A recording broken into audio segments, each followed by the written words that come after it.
গত মৌসুমটা ভালো কাটেনি রিয়াল মাদ্রিদের, তবে ব্যক্তিগত পারফরমেন্সে উজ্জ্বল ছিলেন কিলিয়ান এমবাপ্পে। শুধু লা লিগাতেই 34 ম্যাচে 31 গোল করেছিলেন এই ফরাসি তারকা। এমন পারফরমেন্সে প্রথমবারের মতো ইউরোপিয়ান গোল্ডেন বুট জিতেছেন এমবাপ্পে। ইউরোপিয়ান স্পোর্টস মিডিয়ার দেওয়া এই পুরস্কার হাতে নিয়ে সান্তিয়াগো বার্নাব্যুতে আয়োজিত এক অনুষ্ঠানে হাজির হন এমবাপ্পে। সেখানে উপস্থিত ছিলেন রিয়ালের কোচ জাবি আলোনসো, ক্যালোয়ারেরা ও ক্লাবের সভাপতি ফ্লোরেন্তিনো পেরেজ। এসব নিজের ইচ্ছের কথা জানালেন এই ফরাসি তারকা।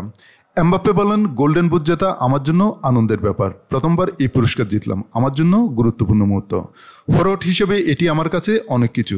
চলমান মৌসুমে দুর্দান্ত ছন্দে রয়েছে রিয়াল মাদ্রিদ। সব প্রতিযোগিতায় 13 ম্যাচে 12 জয়ী শীর্ষে তারা। এই মৌসুমে শিরোপা করা কাটিয়ে দারুণ কিছু জেতার স্বপ্ন দেখছেন এমবাপ্পে।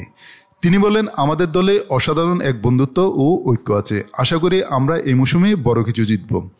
ব্যক্তিগত পুরস্কার চেয়ে দলীয় অর্জনই বেশি গুরুত্বপূর্ণ। আমি এখানে আরও বহু বছর থাকতে চাই এবং এমন কিছু অনেকবার জিততে চাই।